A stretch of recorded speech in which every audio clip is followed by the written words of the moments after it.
Hello viewers, hello Zimbabwe. My name is Ronald Kwamakusha and I'm back with that controversial story inotyisa inosiririsa iyo nyaya iri kutora maheadlines mazuva ano mushure mekunge Thanks Makore akabuditswa iye nedare redzimhosva vachiti haana mhosva. So Thanks Makore pamwe chete nemumwe anenge hanzvadzi yake kana kuti mumwe weukama anova mudzimai vakabuditswa nedare vachiti havana mhaka pakuurayiwa kana kuti pakupondwa waTapiwa Makore. Asi Sekuru Tembo vari kutaura achiti Thanks Makore anozviziva kuti ndiye akakonzeresa kuurawa kwaTapiwa Makore uye akatomuita chikwambo. Chatoo chikwambo chemandiriri, chikwambo chinotobhururuka, chikwambo chichagona kuti chinetse vanhu munzvimbo yeMakore village. Asi karegatirege kupedzerai nguva yenyu.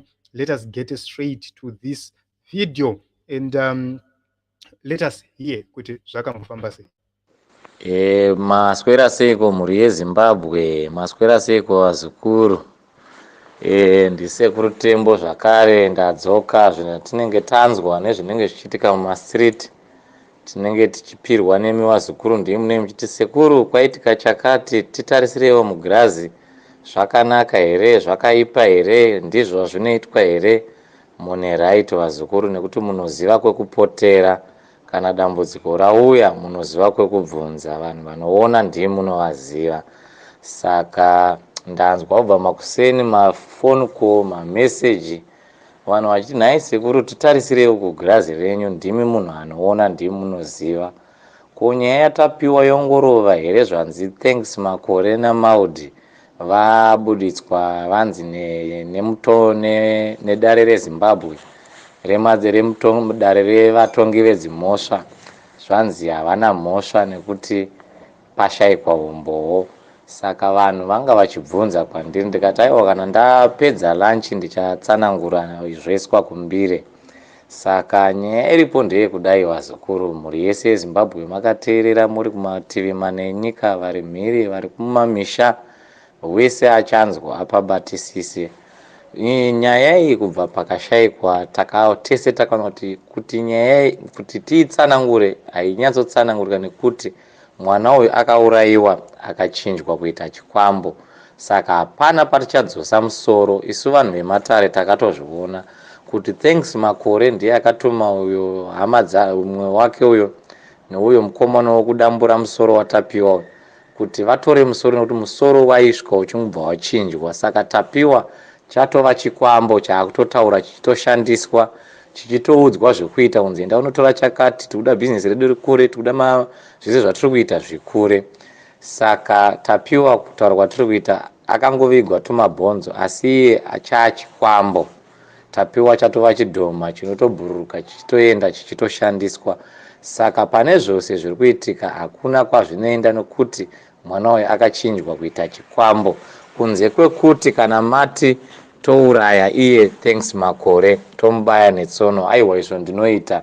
Asi kuti tichiti tichadzora musoro waTapiwa hapasisina, nekuti musoro uyu wakachinjwa mbva waita chidhoma, chatova chikwambo chinotomhanya, nekuti musoro wemwana unodiwa nekuti unenge uda kuchinjwa kuti uitwe chikwambo. Hazvirevi kuti musoro uyu vaizonouchengetesa kana kuti vainonoucherera pai kana kuti vainonopa nhingi, aiwa wakangotorwa kuendeswa kun'anga, n'anga ichimbva yatena ichimbva waita chikwambo. Saka ndo chatova chikwambo chemumusha waMakore chinokondrora munhu wose anenge ati bufu anourayiwa nechikwambo ichocho chaTapiwa nekuti chakatoiswa mhiko dzacho. Asi kuri kunzi hama dzacho vatifonera, vanhu vakaita sana baba aTapiwa nana Tapiwa vofona voti Sekuru Tembo takanzwa nezvenyu kubva kare muchitaura zvinhu zvinonzwika, zvinhu zvatinobvumirana, zvatinotoonawo isu vanhu. Mukandifonera ndinokumutsikidzai kuti mwana uyu amuke arwise, abve muukwambo, auraye chikwambo chacho chitene kuuraya Thanks Makore. Ndinawo mushongo wokuchinja chikwambo chaTapiwa kuti chiuraye, chigumbuke, chiuraye Thanks Makore. Ndo chete zvandingakwanise kuitirai mhuri yeZimbabwe.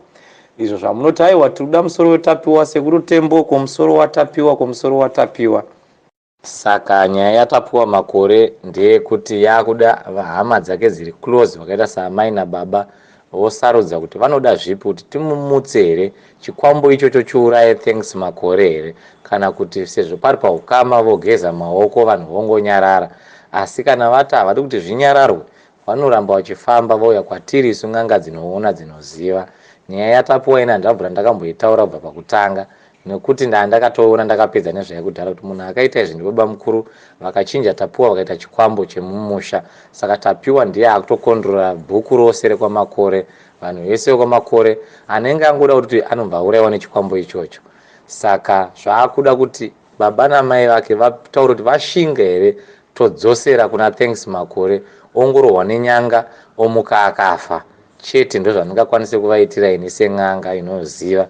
Anofanira kungoti kana vati vakarwadziwa nezvakaitika, todzosera kuti chikwambo ichocho chakachinjwa chakabva pana Tapiwa chikaitwa chikwambo chinobaya munhu nenyanga. Izvo ndinokuitirai zuva rakacheka nyika. Asi zvekuti muti sekuru dzosai musoro, aiwa musoro hapasisina, musoro wakatochinjwa, chatova chinhu chinototaura chinotobhururuka chichitoenda. Saka ndinovimba mhuri yeZimbabwe mapanzwisisa kuti sei dare radaro, dare vanhu vakabhadharwa, uyezve Thanks Makore munhu akamira nezano kubva pakutanga kusvikira mune ranhasi, munhu wemusangano, munhu ane vanhu vaanozivana navo vakuru nevakafunda, nemaloya epamusoro nemajaji, vanhu vaanotonwa nawo doro vachitotandara vachitoseka.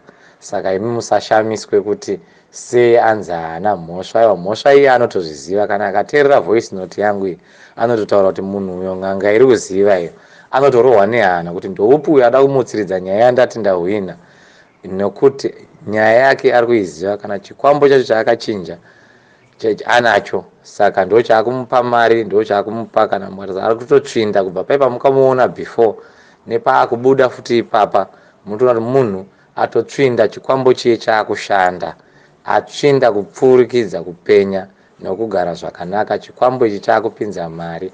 Haana kuurayira Tapiwa kuti ari kumuvenga, aiwa, akamuurayira kuti ndo zvazvataurwa nen'anga kuti kuda mwana mudiki weropa rako chairo chairo, angave mwana womukoma chero wemunin'ina. Izvo zviri pachena, zvimwe hazvidi n'anga, kana nemi mose muri kutozviona. Saka ndapindura vazuru kune vaya vanogara vachinditi kumusoro waTapiwa, kumusoro waTapiwa, musoro waTapiwa chatova chidhoma chinokwanisa kutouraya iwewe uri kubvunza kuti musoro uripi. Saka musoro wakachinjwa kuita chikwambo, chatoo chikwambo chikuru chichatosara chichichengetedza dzinza rekwaMakore, chichiuraya, chichiita sei, chichikuvadza, chichipinza mhepo, chichiita zvose, chichishandiswa naThanks Makore. Saka Thanks naMaudi vabuda nekuti panhu pakabhadharwa purazi nemishongo yavakashandisa kun'anga iye yakavachinjira musoro, yakazamawo n'anga yekuChipinge kwavakanotora mushonga uyu. Ndichibika zita raTapiwa nezuva raakazvarwa, nemutupo waamai vake nemutupo wababa, ndokumbirira kuvadzimu vavo vose nechishuwo chavo. Ndinovaitira go back to center yaTapiwa chaiyo munongedzo. Anomuka akafa Thanks Makore. Saka ndo chete zviri kudiwa, zvimwe zvose zvemusoro hauchawanika, uchatova chidhoma. Mhuri yeZimbabwe ndinotenda munhu wese anzwa ane mubvunzo anobvunza, anoda nhamba munopiwa kuMbire TV. Saka ndo mamiriro akaita nyaya yaTapiwa Makore naThanks Makore naMaudi nevamwe vachakavharirwa, ndeyekuti musoro wakachinjwa kuti chikwambo naThanks Makore ndiye the main panyaya iyi, ndiye akatoronga izvi achida kupfuma kuti anyatsoita uremu. Saka zvikuratidza kuti chikwambo ichi chiri kushanda. Kana Major Street chatomudzimaidza akabvumawo nekachioko muhomwe, zvamba zvafambirana zvakadaro. Paakungoda mwoyo waamai Tapiwa nababa aTapiwa kuti vafonere n'anga dzinoziva dzakaita seni, tovagadzirira kuti muchikwambo chakachinjwa Tapiwa chiuraye iye, chigumbuke mumba umu, ndichibengenutse, chione kuti ndiwo wakandiuraya, so yaTapiwa tozvibatanidza. So Team Zimbabwe, this is it. This is what Sekuru Tembo had to say about the issue of Tapiwa Makore, and it was reported on Mbire TV. And we made a decision to come with it because, according to Sekuru Tembo, there was tampering with the justice system. There was tampering with the justice itself. Pakabhadharwa na mari papapo. Also, kune mishonga kana kuti mitombo yakanga ichishandiswa kuti vange vachigona kunge vachibuda munyaya iyi. So ndizvo zvatakakubatira nguva ino yemasikati ano, musi weSunday. Ndizvo zviri kuitika mukati menyika yeZimbabwe. Zviri kunzi izvo Tapiwa Makore chachikwambo, chikwambo chinotofamba, chikwambo chinotobhururuka, chikwambo chinogona kutouraya munhu chaiye chaiye. Ndo zvataurwa izvo naSekuru Tembo. Andisizoziva kuti imimi in the comment section munombofungei pamusoro penyaya dzakadai. Let us continue to register to vote and let us vote wisely in 2023.